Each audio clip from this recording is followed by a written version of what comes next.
నా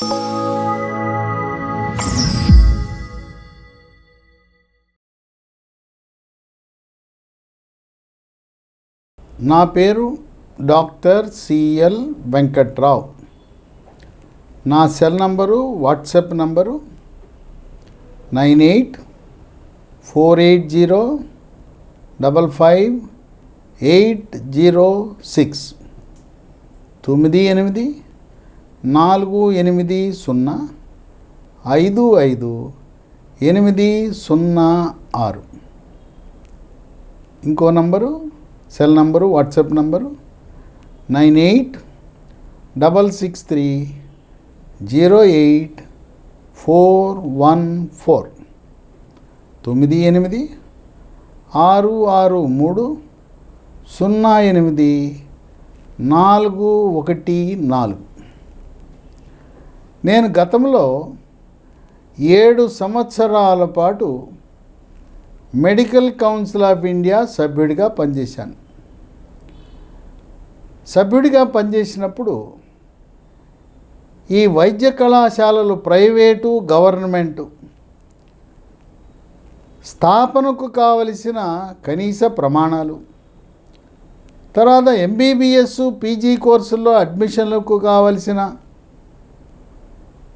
అర్హతలు, అలాగే విదేశీ విద్య గురించి విదేశాలకు వెళ్ళి వచ్చిన వారికి ప్రవేశ పరీక్ష పెట్టడంలో కీలక పాత్ర పోషించి వైద్య విద్య, ఎంబీబీఎస్, పీజీ అడ్మిషన్లు వీటి గురించి సంపూర్ణ అవగాహన కలిగి గత 3 సంవత్సరాలుగా నీట్ పరీక్ష రాసిన విద్యార్థులకు, తల్లిదండ్రులకు, వాళ్ళ కుటుంబ సభ్యులకు అవగాహన కల్పిస్తూ వచ్చాను. ప్రతిరోజు సాయంత్రం 8 గంటల నుంచి జూమ్ మీటింగ్ నిర్వహిస్తాను. ఈ జూమ్లో విద్యార్థులు చేరచ్చు, లేదా తల్లిదండ్రులు, బంధువులు, కుటుంబ సభ్యులు ఎవరైనా నీట్కు సంబంధించిన ఏమైనా అనుమానాలు ఉంటే నా ద్వారా మీరు నివృత్తి చేసుకోవచ్చు. నేను విద్యార్థులకు ఇచ్చే సూచన ఏంటంటే, నీట్ పరీక్ష అయ్యే వరకు ఏదైనా మీకు డౌట్లు ఉంటే ఎప్పుడైనా ఒకరోజు జాయిన్ అవ్వచ్చు. మీ తల్లిదండ్రులకో, మీ బంధువులకో, అన్నకో, చెల్లెలకో, అక్కకో అప్పచెప్పండి. ఇది ఈ రోజు నుంచి ప్రారంభించి సాధారణంగా ఎంబీబీఎస్ అడ్మిషన్లు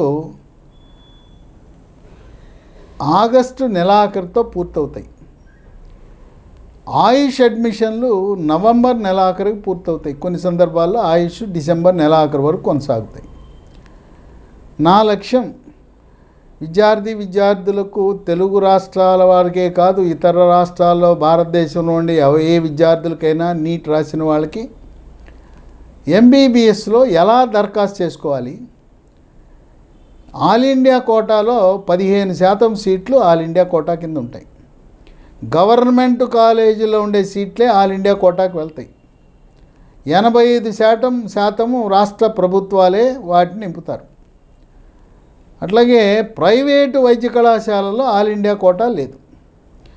ఆల్ ఇండియా కోటాలో ఎలా దరఖాస్తు చేసుకోవాలి, డీమ్డ్ యూనివర్సిటీలో ఎలా దరఖాస్తు చేసుకోవాలి, ఇతర రాష్ట్రాల్లో మనకుండే అవకాశాలు ఏంటి, చాలామందికి ఇవి తెలవదు.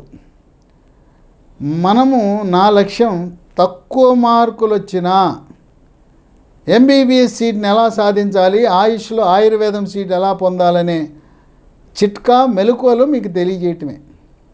చాలామందికి తెలియదు. మనం ఉత్తరప్రదేశ్లో, హర్యానాలో, మహారాష్ట్రలో, తమిళనాడులో, కర్ణాటకలో, కేరళలో మనము సులువుగా సీట్లు పొందొచ్చు. ఈ సమాచారం తెలవక కొంతమంది వాళ్ళకి తెలిసే లోపల ఆ కాల పరిమితి డేట్ క్లోజ్ అయిపోతుంది. కనుక మీకు చక్కటి పరిజ్ఞానాన్ని, నా అనుభవాన్ని రంగరించి ఈ నియమ నిబంధనలు ప్రతి సంవత్సరం మారుతూ ఉంటాయి.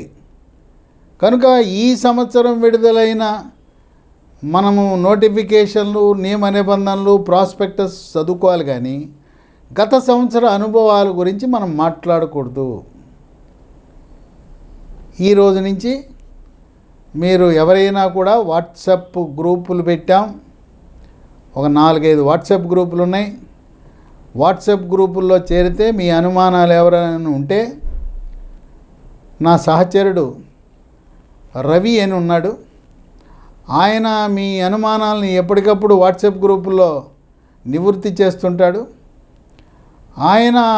ఆయన సోదరిని ఎంబీబీఎస్ చేర్పించడానికి నాతో ఈ గ్రూపుల్లో జాయిన్ అయ్యి ఈ జూమ్ మీటింగ్లో వచ్చి ఆయన చాలా పరిజ్ఞానాన్ని ఆయన సేకరించి ఈ రోజున విద్యార్థులకు తల్లిదండ్రులకు ఎంతో సేవ చేస్తున్నాడు.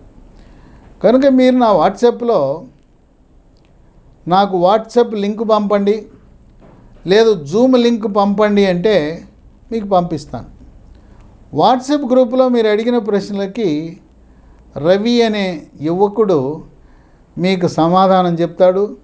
అట్లాగే అతను చాలామందికి పగలనక రాత్రి అనక ఎంతో కష్టపడి అనేక మంది తల్లిదండ్రులకు విద్యార్థులకు ఉపయోగపడి వాళ్ళు ఈ రోజున మెడికల్ కాలేజీలో, ఆయుర్వేద కాలేజీలో, హోమియోపతి కాలేజీలో విద్యను అభ్యసిస్తున్నారంటే అతను సమయాన్ని కేటాయించి మరి విసుగు విరామం లేకుండా సేవ చేస్తున్నాడు.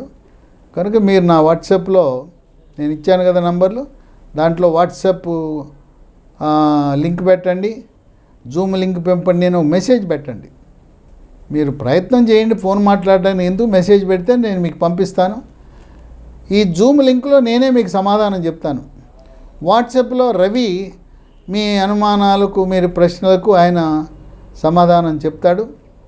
మీరందరూ కూడా చక్కగా నీటిలో మంచి మార్కులు సాధించి ఎంబీబీఎస్ రాకపోతే నిర్వేదానికి గురి కాకుండా, నిరుత్సాహపడకుండా ఆయుర్వేదం బీఏఎంఎస్ కోర్సులో చేరండి. ఎంబీబీఎస్ తర్వాత నంబర్ 1 స్థానంలో ఉంది బీఏఎంఎస్. ఈ రోజున ఎంబీబీఎస్ సీటు వచ్చిన దాదాపు 4,000 మంది ఎంబీబీఎస్ వదిలేసి బీఏఎంఎస్ ఆయుర్వేదం కోర్సులో చేరారు. కనుక ఆయుర్వేద కోర్సు గురించి తల్లిదండ్రులకు అవగాహన లేక దానికి ఏం ఉద్యోగాలు ఉన్నాయి, దానికి ఏం అవకాశాలు ఉన్నాయి, అది చదివితే ఏం ప్రయోజనం అని ఉండేవాళ్ళు ఉన్నారు.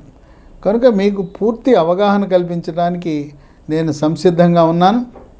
ఈ రోజున కొన్ని మీకు మెలకువలు, కొన్ని చిట్కాలు ఇవ్వబోతా ఉన్నాను. ఈ వీడియోని మీ స్నేహితులకు, మీ స్నేహితురాళ్లకు, తల్లిదండ్రులు, మీరు ఇతర వారికి కూడా పంపండి. పంపడం ద్వారా మీరు పుణ్యం కట్టుకుంటారు. దీంట్లో కీలకమైన సమాచారాన్ని మీకు ఇస్తున్నాను. ఇది అనుభవపూర్వకంగా నేను చెప్తున్నాను. ఎందుకంటే కర్ణాటక, కేరళ వాళ్ళు అసలు నీట్ పరీక్ష రాయకముందే వాళ్ళు అడ్మిషన్ల కొరకు నోటిఫికేషన్ ఇస్తారు. ఇది చాలామందికి తెలియదు. దాన్ని ఎలా జరుగుతుందని ఇప్పుడు చెప్తాను. కనుక ఈ వీడియోని 10 మందికి ఫార్వర్డ్ చేయండి, షేర్ చేయండి గ్రూపుల్లో. ఆ విధంగా పుణ్యం కట్టుకోండి. నీట్ పరీక్షకు నోటిఫికేషన్ వచ్చింది. గతంలో 180 మార్కులు అదనంగా కొంత సమయం కేటాయించి కొన్ని వేరే మార్కులు ఇవి కూడా ఉండేవి. ఇప్పుడు మార్చారు. ఫిజిక్స్కి 45, కెమిస్ట్రీకి 45, బయాలజీకి 90, 180 మార్కులు, 180 నిమిషాలు.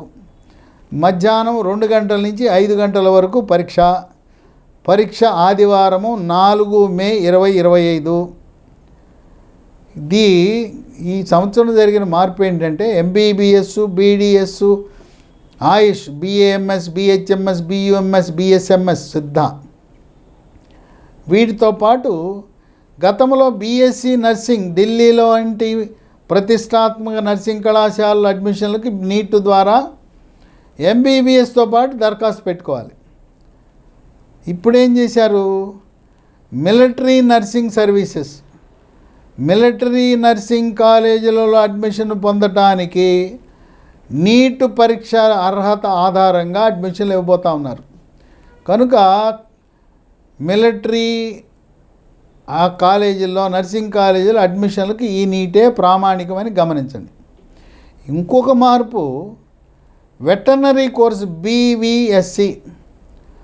బీవీఎస్సి అండ్ ఏహెచ్ అంటారు, యానిమల్ హస్బెండరీ కోర్సు. అది ఇంతకుముందు ఎంసెట్ ఆధారంగా అడ్మిషన్లు జరిగాయి. ఈ సంవత్సరము నీట్ ఆధారంగా వెటర్నరీ అడ్మిషన్లు కూడా చేయాలనే ఆలోచన ఉంది. కనుక వెటర్నరీలో అడ్మిషన్ పొందాలంటే నీట్ పరీక్ష తప్పనిసరిగా రాయాలి. ఆన్లైన్ అప్లికేషన్లు నీట్ పరీక్ష కొరకు 7 ఫిబ్రవరి నుంచి 7 మార్చి 2025 వరకు జరుగుతుంది. నీట్ పరీక్ష 13 భాషల్లో జరుగుతుంది. 7 మార్చి తర్వాత మీరేమైనా పొరపాట్లు చేసి ఉంటే మీ దరఖాస్తు ఫారంలో కరెక్షన్స్ మార్పులు చేర్పులకు 9 మార్చి నుంచి 11 మార్చి 2025 వరకు అవకాశం ఇస్తారు. ఈ లోపల మీ అందరికీ ఆధార్ కార్డు తప్పనిసరి. ఆధార్ కార్డు ఉన్న వెంటనే మీరు ఆధార్ సెంటర్కి వెళ్ళి మీ వేలిముద్రలు ఇచ్చి దాన్ని వేలిముద్రలు ఇప్పుడు ఇవ్వటాన్ని 15-17 సంవత్సరాల మధ్య ఉన్న విద్యార్థులు వేలిముద్రలు ఇచ్చే ప్రక్రియని ఆధార్ బయోమెట్రిక్ అప్డేషన్ అంటారు. అది తప్పనిసరిగా చేయండి. ఇది లేకపోతే మీ పరీక్షల్లో మీరు లోపలికి వెళ్ళలేరు. హాల్ టికెట్ వచ్చిన తర్వాత తడుముకున్న ఏం పని అవ్వదు. కనుక ఇప్పుడు ఆధార్ బయోమెట్రిక్ అప్డేషన్ అనేది నీట్కి, జేఈఈ పరీక్షకి, అన్ని ప్రవేశ పరీక్షలకు తప్పనిసరి. పరీక్షకి దరఖాస్తు పెట్టిన తర్వాత మనం ఏ నగరంలో పరీక్షకి అవకాశం ఇచ్చారనేది 26 ఏప్రిల్ 2025న ప్రకటిస్తారు. అంటే ఆ రోజు నగరం తెలుస్తుంది. మనం పెట్టుకుంటాం 3, 4, 5 నగరాలు పెట్టుకుంటాం మన ఛాయిస్లు. ఆ రోజు 26 ఏప్రిల్లో మీకు నగరము పట్టణము తెలుస్తుంది. అయిన తర్వాత ఒక నగరంలో ఓ 10, 20, 30, 40, కొన్ని చోట్ల 50 కూడా ఉంటాయి. మీరు 1 మేన అడ్మిట్ కార్డు డౌన్లోడ్ చేసుకోవాలి. ఆ 1 మేన అడ్మిట్ కార్డు డౌన్లోడ్ చేసుకుంటే దాంట్లో మీకు 26 ఏప్రిల్ని కేటాయించిన పట్టణంలో ఏ సెంటరు, ఏ కాలేజీ, ఏ స్కూల్లో సెంటర్ అనేది తెలుస్తుంది. ఎందుకు అప్పటిదాకా రహస్యంగా ఉంచుతున్నారంటే ఆ సెంటర్లో ఉండే ఆ ఇన్విజిలేటర్లు, సూపర్వైజర్లతో కుమ్మక్కవ్వకుండా 2024లో కొద్ది లోపాలు జరిగి పేపర్ లీక్ అవ్వటం వల్ల ఒక 6 నెలలు అడ్మిషన్ల ప్రక్రియ ఆలస్యమైంది. కోర్టుల్లో జాప్యం జరిగింది. కనుక ఈసారి పకడ్బందీగా పేపర్ లీక్ అవ్వకుండా కేంద్ర ప్రభుత్వము, సిబిఐ, రాష్ట్ర పోలీసులు పకడ్బందీగా వ్యవహరించబోతూ ఉన్నారు.